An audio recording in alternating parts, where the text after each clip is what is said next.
Thank you, Daniel. So welcome to my presentation with the strange name of listening by speaking.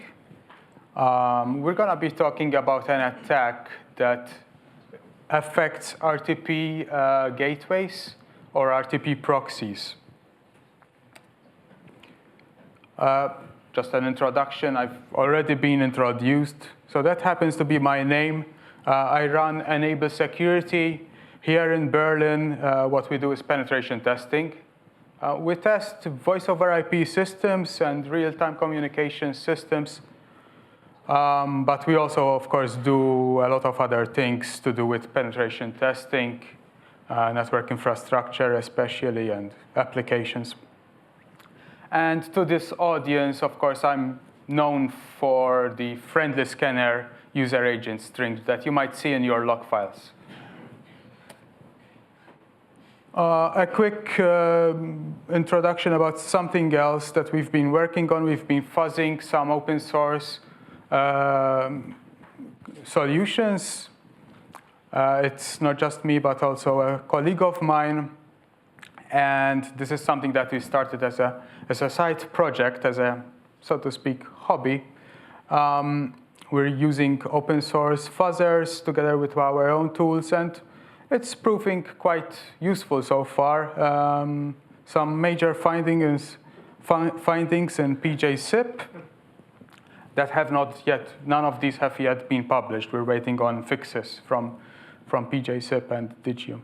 Asterisk, just one, and FreeSwitch, one finding so far. Kamailio, nothing yet, and I'm mentioning this because it might be something interesting to discuss with developers who are involved with Kamailio. Maybe we're doing something wrong, and that's why we're not finding anything yet. It's not easy to fuzz these projects, though. That's something that I wanted to mention. Yeah. Good. And then we've also been working on SIPVicious Pro, the Pro version, which implements an attack, the attack that we're about to describe amongst other attacks. So let's get on track. The way I plan to go through for the next 25 minutes is, first, I would like to describe what this attack is not about, to clear up some misconceptions. Then explain the attack itself and demonstrate it and show it off and explain that from a packet point of view and an RTP point of view.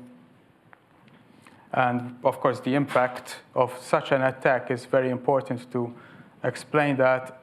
We will touch upon WebRTC and RTP. We will touch upon some open source solutions that are affected by the attack.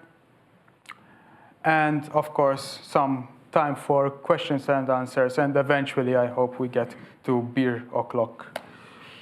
Now, of course, I realize here it's full of experts who know much better than I do when it comes to RTP. Yeah. And you guys have developed real RTP stacks, not just attack tools. So my point is, I'm not here to teach you anything. I'm not going to be explaining RTP. What I want is to start a conversation and find out if this is a concern that you also have, and if maybe we should be testing for this problem in certain ways. And of course, eventually, we get to sip some friendly scanner. So what's important is that we realize that no man in the middle is required for this attack. And what I mean by man in the middle is, of course, the attacker when an attack requires man in the middle access, the attacker needs to be in the middle. We don't need that. What we do need is to be able to send traffic, RTP traffic, to the vulnerable RTP proxy or RTP stack. Apart from that, just to confuse you a bit more, this vulnerability may introduce a man-in-the-middle attack. What I mean is it may put the attacker in the middle, thanks to the vulnerability. But it does not require that position. So let's start by explaining the security issue itself. We couldn't decide on the name, so hijack, RTP hijack, RTP injection is a very valid name, and RTP bleed just because it's funny after the hard bleed vulnerability in OpenSSL. So as we know, RTP proxies are there to fight the evils of NAT, but they also allow providers and service providers to be able to record calls and do other things. So my point is, it seems to me that RTP proxies are not going anywhere. They are here to stay for quite a while. They seem to be very important. And the vulnerability affects some RTP proxies that I've tested. So RTP proxies that are vulnerable usually have this sort of behavior. Signaling takes place, there's a call happening on SIP probably, and the RTP proxy opens ports to be able to relay the RTP. And then in many cases, what happens is the RTP proxy needs to learn which IP addresses to send the RTP back to relay the RTP back to learn which are the IP addresses and ports for the endpoints involved in the call or in the media. Now, when this happens, when the RTP proxy is learning based on what it receives, there is no authentication happening here.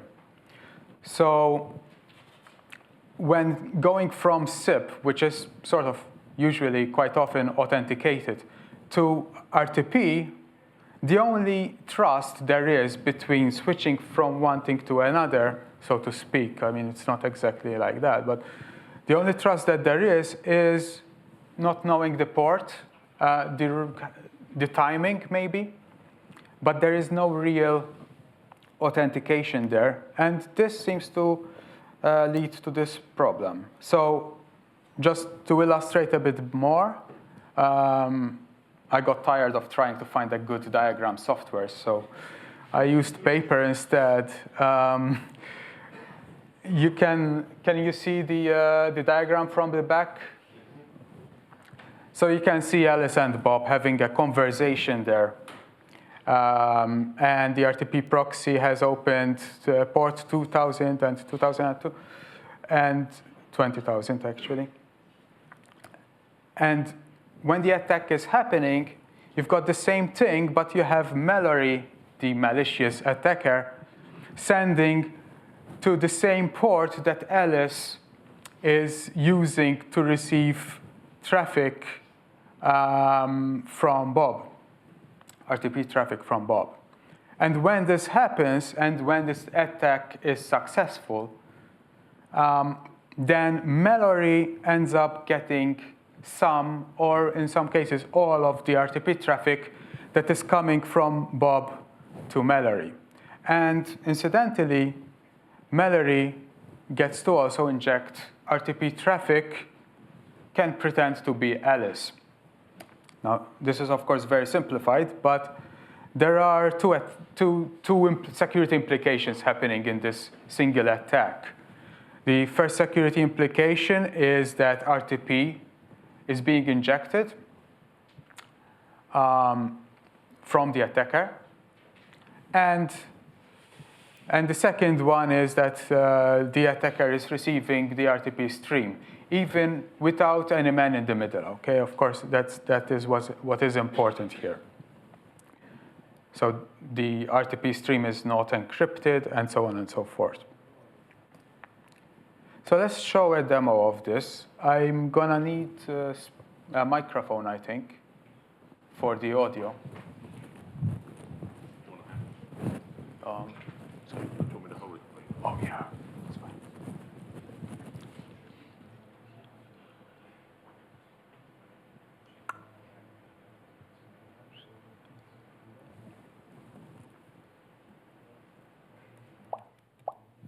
Where is the speakers? Is this on? So we have 4 machines. We have Kamailio running RTP Proxy. We have the call E and the caller. I'm not sure if this is showing very well over there. And, no, OK. So we have the call E, the caller. The call E, we're going to set up auto answer on it. It's running linphone C. Both are running linphone C. And then we have the attacker machine.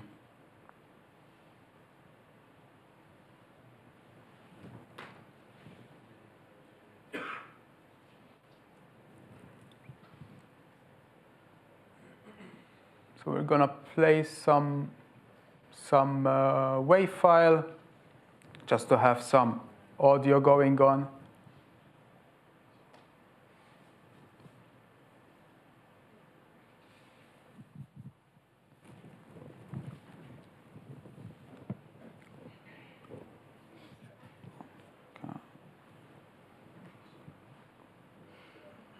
We're running TCP dump to be able to see the traffic quickly, since this is just a test.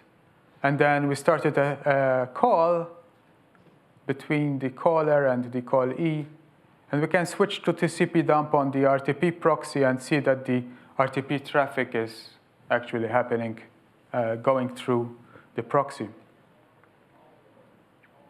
Now we're going to switch to the attacker's machine.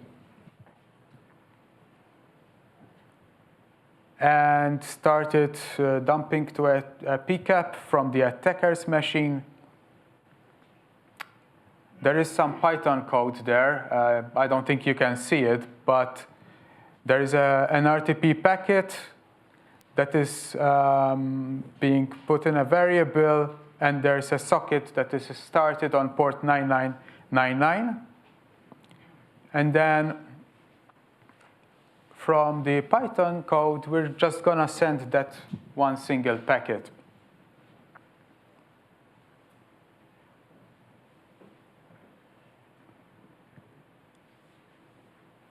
So we're going to copy and paste the IP and the port because we don't know them yet. However, the attacker does not really need to know them. I'm going to explain that later.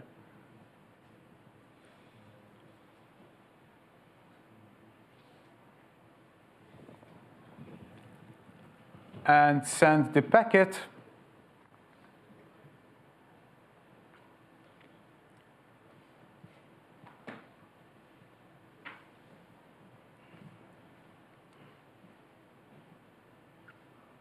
And then just receive on the same socket and show that RTP is being received on the attacker's machine.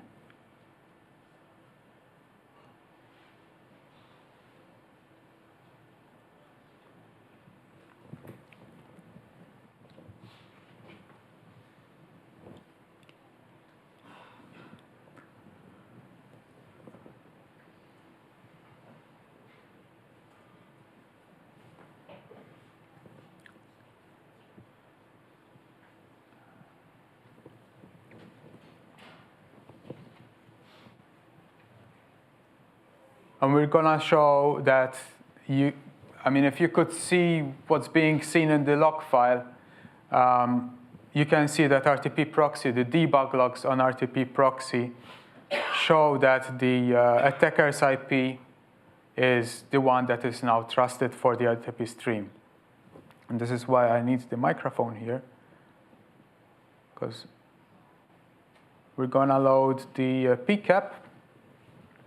And we have to tell, of course, Wireshark where our RTP is, because the attacker's machine does not see the signaling. And Wireshark needs to see the signaling to be able to decode RTP automatically.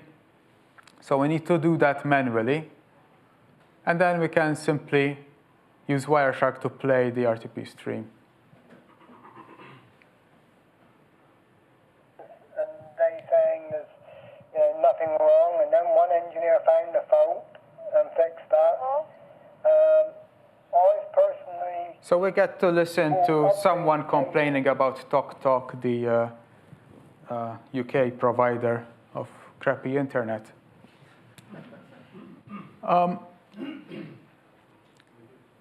Note that this is a worst-case scenario. So normally, you would not require just one packet for the attack to happen. But due to the timing, I suppose, and maybe Linphone behaving in a certain way, with just one packet, when there's a WAV file being played, the attacker can get the RTP traffic. And I think this demo makes it very easy to show the attack. Now, I have to give credit to Klaus Peters, who actually presented this 7 years ago at the CCC Congress. So a bit of timeline. He described this very attack at the conference there. And then a year later, Ole, who already left, I think, he filed an issue for Asterisk to enable strict RTP by default. And sometime last year, of course, we started discussing this with Mikko in the audience. And he mentioned his concerns. And so I started looking into this separately from Klaus Peters' research. And I found, to my surprise, that one of our clients was actually vulnerable. They had built their own RTP proxy, their own code, and it really reproduced the security issue very easily. I also tried the Debian packaged RTP proxy, and it was also vulnerable. So that made the research more interesting. But of course, Klaus Peters has described most of the concerns, if not all, that I would have with this security issue like 7 years ago. And he described it affecting Asterisk and RTP proxy as well. So a question that I often get when I quickly talk about this verbally is, does the attack scale? Can I use this to my gain? Can I use this to cause trouble to service providers and so on? And yeah, of course, I wouldn't be talking here if it were just a theoretical issue. So the thing is, packets are cheap. It's very easy to send a bunch of RTP packets to the media gateways, to the ranges of ports on the media gateways, which have to be advertised quite often by the service providers. So an attacker could just take note of the IPs and the port ranges and send RTP all the time. And basically, we do this with Subvicious Pro, and it seems to work in certain cases. And of course, if the attacker is interested in receiving the RTP stream, then the attacker can reuse the same socket that is being used for the scanning to just keep the stream going, the RTP stream going. So let's make a quick demo of this.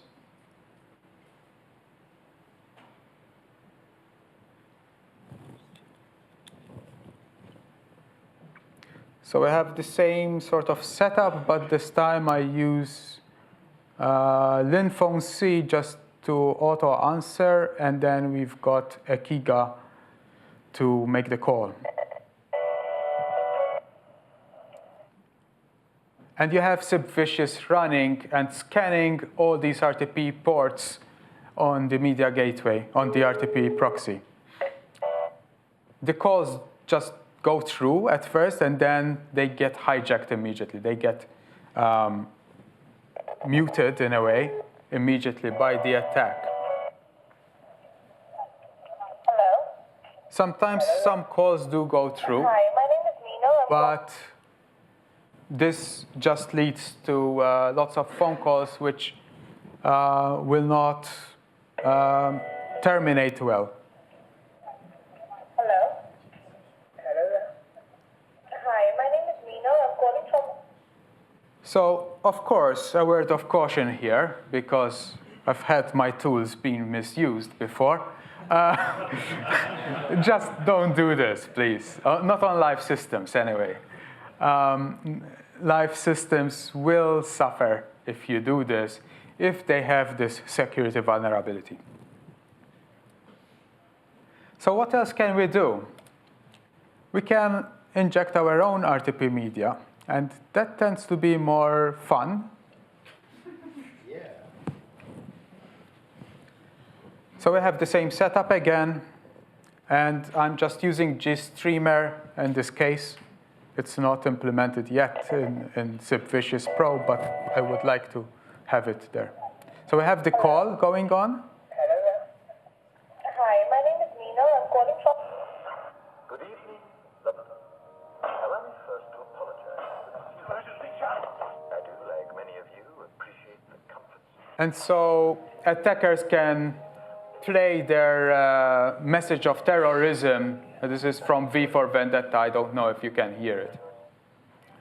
And take over calls en masse. So this could be, if you have a vulnerable system, this could be abused to just take over all the calls and send a malicious RTP stream in some cases.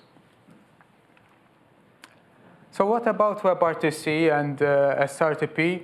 Well, with WebRTC, you do not really need RTP proxies per se. I mean, you have turn to proxy or RTP traffic and all of these things. So, and they do provide authentication. That's the nice thing about it. Apart from that, you've got SRTP, which is by default there. So if the RTP stream gets leaked in any way, that should not be a problem. It should be a problem that is handled by the system. However, and there's always a however here, I've had clients who still used an RTP proxy for their SRTP, and the RTP proxy did not try to decode the SRTP, and it was vulnerable. So what this meant is that although I could not make out what was being said during the phone call, I could hang up calls, or not really hang up, but mute calls. It could lead to denial of service. So in that case, it is a problem. Of course, there's a lot of different requirements for such an attack to occur, but I found out, to my surprise, that it does occur. And probably if we discuss a bit more, I'll find out that you guys maybe have also this concern. So a bit about solutions. The obvious solution is to stick to SDP, but we all know that NAT is going to be a problem there. So that doesn't really work. And you have similar solutions where you check the IP address, the source IP address in the signaling as well. But of course, there's latching and so on, which is kind of what we're talking about a bit. So latching is when the IP address is learned by an RTP proxy or a media gateway or something like that, learned during the initial phase of the RTP stream. And this means that you kind of have a race condition there where if the attacker is scanning all the time, the attacker might, as we saw before, might end up getting some of the RTP streams, or at least injecting some of the RTP. So this might still have the problem. Then I've seen similar solutions, but also handling changing of IPs, especially when you have mobile users.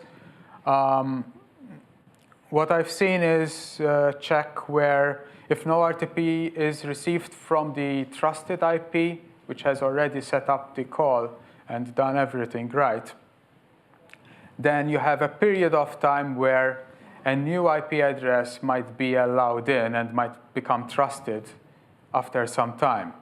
So that's a good time for the attacker to scan as well. And that is very similar to the previous situation. SRTP can be a solution. It does definitely address the confidentiality concern. However, it might be, I have not seen this, but it might be that in some cases, you might be able to still inject, as an attacker, inject RTP in some cases. But for sure, it does not address the denial of service aspect of the security issue. So SRTP on its own with a vulnerable RTP proxy is not going to do it, in my opinion. And then you've got authenticated stun, which we already mentioned. And I think this is kind of part of the solution. I think it's quite effective. However, and I like to find exceptions, of course, it seems to me, and I have not yet tried this, but it seems to me that even if you authenticate with stun, what's being authenticated is the IP address, and therefore IP spoofing, if the attacker knows that two media gateways, two media relays are all the time communicating between each other, then IP spoofing might be a concern, especially with UDP. So yeah, and in that case, you would have RTP injection. However, you would not have RTP bleed, or call it whatever you like. So I've tested RTP Proxy, both versions, and this seems to be the part that is interesting. Even the latest version is vulnerable. We started, Klaus Peters, the person who originally discussed this in the past at the conference, CCC conference. We've been testing asterisk, and it seems that it might also still be vulnerable, actually, but we have to test a bit more. And also with RTP engine, it needs to be tested, and so on. So I'd like to start a conversation on this and, test a bit more. So to recap, vulnerable systems allow the receiving of malicious or attacker-injected RTP media and receiving of RTP media. This appears to be a widespread issue. I'm quite sure that it affects homegrown projects, like the example that I found with my clients. I have a spelling mistake there, but yeah, solutions need to be also discussed. So yeah, let's get discussing. A bit of references. There is actually an RFC that hints and talks a little bit about this sort of thing, the HNT or Latching RFC.